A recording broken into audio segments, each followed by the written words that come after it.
Je sais que Longoria a des plans B, mais pour un attaquant comme ça, c'est quand même de ce niveau-là, et après une saison comme ça, c'est important. Et je trouve surtout que, évidemment que c'est capital, parce que ce joueur, on ne s'y attendait pas à ce point, a fait une saison incroyable, enfin, à mon sens, et que effectivement, on peut espérer, même par exemple avec un Vitinha autour de lui, qui retrouve enfin un poste qui lui plaît plus, mais la tendance est plutôt à un départ, et donc je me dis qu'il est déjà tard, quelque part, et qu'il est allé vite pour l'entraîneur, Longoria, mais que tu peux reperdre la main si tu te fais balader un peu par Sanchez. Est-ce que tu as peur, toi, que le dossier Sanchez plombe un peu l'OM, Daniel ? En fait, je trouve que ce dossier dit exactement ce qu'est l'OM depuis pas mal d'années maintenant et ce que fait Pablo Longoria dans ce club depuis pas mal d'années, à savoir du bricolage, du bon bricolage, mais ça reste du bricolage. Il a eu des bons joueurs à l'OM, il est arrivé en 2021, hein, mais en fait, c'est des joueurs qui sont au-dessus des moyens de l'OM. Donc, on croit que l'OM peut avoir ces joueurs-là, mais en fait, l'OM ne peut pas les avoir, ou peut les avoir un an. C'est comme le gars qui doit aller à une soirée, qui n'a pas les moyens de se payer un smoking et qui va emprunter le smoking. Ou tu sais que maintenant, j'ai appris qu'on pouvait louer, c'est un peu ridicule, mais ça existe, des montres de luxe pour des soirées, pour montrer que tu as un certain statut social. L'OM cherche à dissimuler ça parce qu'effectivement, c'est un peu la honte. Encore que moi, je ne considère pas que c'est la honte. L'OM a les moyens qu'ils ont et puis basta, quoi. Longoria, parfois, a un peu une tendance à vouloir un peu dissimuler le fait que l'OM n'a tout simplement pas de thunes. Et en plus, la vérité, c'est qu'il se démerde plutôt bien, Longoria, en bricolant. Parce qu'il a des réseaux, alors il bosse avec ses réseaux à lui, mais on ne peut pas lui en vouloir. Parce qu'en fait, il colle des bouts. Il prend un mec pour un an, au bout d'un an, on s'aperçoit que de toute façon, il ne peut pas le payer 2 ans. Et moi, j'ai pas le sentiment, peut-être que je me trompe, hein, Flo, mais je suis pas d'accord avec toi sur l'idée que c'est Sanchez qui fait lambiner l'OM. Je crois pas. Je pense que c'est l'OM qui peut pas lui donner ce qu'il veut. Et que si jamais il a, pourquoi ils sont pas clairs alors ? Pourquoi il n'y a pas une communication disant parce écoutez, qu'ils veulent pas passer pour le club qui peut pas se garder Alexis Sanchez, qui peut pas se le payer. Alors, admettons ça, sur ce point-là, on peut se rejoindre, mais est-ce que tu trouves pas pour la deuxième partie que c'est pas que forcément Sanchez fasse lambiner l'OM, peut-être, c'est que Longoria est beaucoup moins ferme qu'il a pu l'être avec d'autres joueurs. Bien sûr, parce que Sanchez a un autre statut. Parce qu'il sait que ça coûte et qu'il peut pas. Dans ce cas-là, il pourrait mettre un peu, la pression pour dire au moins, il a besoin d'une réponse aussi, Longoria. Absolument, mais pour travailler, pour aller prendre son remplaçant éventuellement. Mais moi, je pense que. Mais moi, je pense surtout qu'ils veulent pas se fermer une porte. Ils se disent, on sait jamais. Moi, je pense qu'ils sont taquets sur le mercato avec Ribalta, qu'ils sont à bloc, et que c'est pas parce que il y a pas de réponse pour Sanchez que ça les empêche de bosser à côté. D'ailleurs, il y a plusieurs pistes notées. Alors, il y a Ben Yedder qui voudrait pas y aller, visiblement à l'OM. Taremi qui serait trop cher, Balogun aussi. J'arrive à ça. N'oublions pas quand même que cet hiver, il y a eu de la thune de dépenser. Ouais. Et qu'il y a gros doute. Et qu'il vend pas beaucoup. Hein.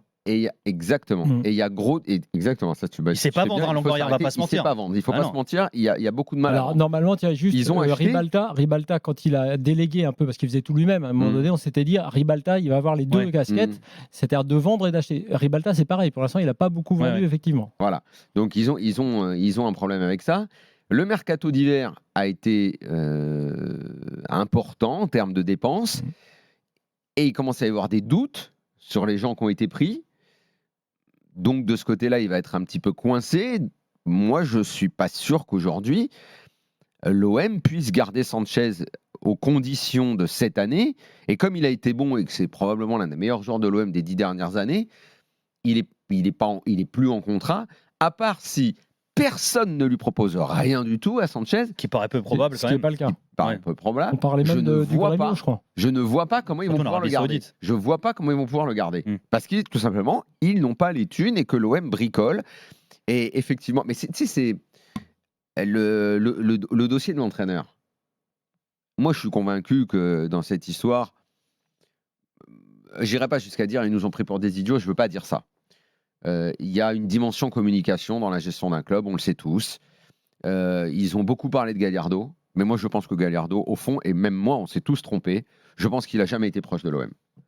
Parce qu'il y a trop de conditions pour bosser à l'OM aujourd'hui, que lui ne pouvait pas accepter, que ce renouvellement d'effectifs permanent, Longoria est obligé de le faire en rapport aux finances du club. McCourt ne met plus une thune, et il a encore dit là à Saint-Trope où il les a tous invités à bouffer, j'espère qu'il va au moins payer l'addition quand même, parce qu'il veut plus rien mettre dedans. Mais Marcelino, c'était un pote à lui, ça coûtait moins cher, il n'y avait pas d'exigence. Ça n'empêche pas qu'ils aient pu explorer les autres pistes, mais la vérité, tu as raison, c'est que c'est le troisième choix. Je pense que dès le début, Marcelino, en fait, c'était l'unique choix. Je suis pas certain. Écoute, ils ont quand même tenté d'autres pistes, non? Moi, mon hypothèse, c'est que non, c'est plus inquiétant. Il bossait avec lui. Il le connaît depuis toujours. Non, mais ça n'a rien à voir, ça, Daniel. Non, mais ça n'empêche qu'il puisse tenter d'autres mecs avant. Sinon, il aurait pu le faire venir avant, Daniel aussi. Non, mais Daniel, je pense que parce que le nom n'était pas assez clinquant pour les supporters. Oui, mais par rapport. C'est ça que je veux dire. Ce qui est le plus inquiétant dans les affaires. Et que Gallardo, tout le monde s'excitait. Et que l'OM a besoin de s'exciter. Il y a un club où il faut s'exciter. Pour le Marcelinho, c'est un petit peu différent. C'est que je pense qu'il était quasi sûr de le faire parce qu'il savait que lui, ça lui plairait et que c'était son pote. C'était une solution bouclée. Donc, quelque part, c'est confort quand tu as une égo comme ça et qu'en attendant, comme peut-être. Bien sûr, tu travailles des pistes et même si celle de Gallardo, il y avait 5% de chance. Je suis d'accord avec toi. Mais je pense surtout que même si, et c'est son rôle, Longoria a pu y croire ou a tenté quelque chose. Je pense plutôt que moi, c'est du côté de Gallardo que très rapidement, il n'y avait rien du tout. Il y avait aucune parce qu'il volonté. a vu qu'il venait pour bosser dans un contexte compliqué. Avec le tour préliminaire, enfin les barrages, c'est trop d'incertitudes. Avec justement les incertitudes sur l'effectif, sur Alexis et compagnie. Donc, effectivement, c'est assez logique. Mais la seule question, maintenant, dans la prochaine communication, pour l'instant, ils communiquent de manière vraiment... ils font très profil bas. Ribalta, ce qu'on a entendu, il dit très clairement oui, il a des contacts, on va voir, machin. À un moment donné, il faut quand même avancer. Parce que là. Non, mais moi je pense qu'ils avancent. Oui, mais moi, dans toute cette histoire-là, on parle de ce qui se passe à l'OM, machin. Alexis Sanchez, moi, s'il reste, tant mieux, parce que ce qu'il a fait à l'OM est formidable, mais dans ma tête, il est déjà plus là. Moi, ce qui m'inquiète plutôt, c'est de voir qu'ils sont sur la piste d'un avant-centre. Et que, ils essayent de faire genre, oui, mais c'est parce qu'il faut étoffer l'effectif. Oui, évidemment, il faut étoffer l'effectif. Mais les noms qui sont sortis, ça ne fait pas étoffer l'effectif. Ça fait genre, c'est un titulaire. Donc, ça veut dire donc, ça veut dire qu'il y a peut-être eu banane sur Vitinha. Ouais. Or, on sait que les retours... Il joue à deux devant, Marcelino. Marcelino, c'est son système, c'est 4-4-2. Il peut jouer à deux devant. Oui, mais ça... Oui, ok. Ouais, ok. Moi, je pense alors, tu me regardes les profils... qui sont sortis et tu me dis si ça fait du 2 parce que généralement dans les deux, dans un 4-4-2 il ne faut pas que ce soit des purs neufs les deux. Rémi par exemple c'en est un, même Ben Yedder il peut jouer avec un autre mec, il l'a fait à Monaco. Il l'a fait souvent à Monaco. Oui, mais il ne faut pas, d'accord, mais il ne joue pas avec un neuf type Vitinha. Vitinha, mais Vitinha il a toujours joué avec un mec devant, il aime bien jouer avec un mec devant aussi. Donc moi je trouve pas ça délirant en soi, mais... Okay. Non, après, c'est pas ça. C'est que les pistes qui sont évoquées, visiblement, il n'y en a aucune qui est viable. Ben Yedder veut pas, les autres sont trop chers. Donc, on en revient à la... Parce que tu vois, l'option Ben Yedder, qui pour moi serait une option très crédible. Le problème, il a l'un des plus gros salaires de Ligue 1, Ben Yedder. Encore une fois, il y a ce problème de son salaire. Le joueur ne veut pas y aller pour des raisons sans doute salariales. Alors que là, tu vois, tu m'as recréé un coup très clair en disant, par exemple, tu relances Vitinha, parce que je pense qu'ils ont dans l'idée quand même de se dire... Relancer, c'est le lancer. Le lancer, mais nous, par rapport à ce qu'on pensait, ce qu'on espérait, ce qu'on voyait, moi, je veux pas croire ce que j'ai vu, en gros, de lui. Je veux pas croire que comme j'ai entendu en disant, non, franchement, genre, c'est la banane, on s'est fait... Non, c'est pas fait bananer. Ce joueur, c'est absolument pas adapté. Il a perdu ses moyens, perdu sa confiance avec un coach qui est pas le meilleur coach pour te remettre en confiance quand tu es un petit peu en galère.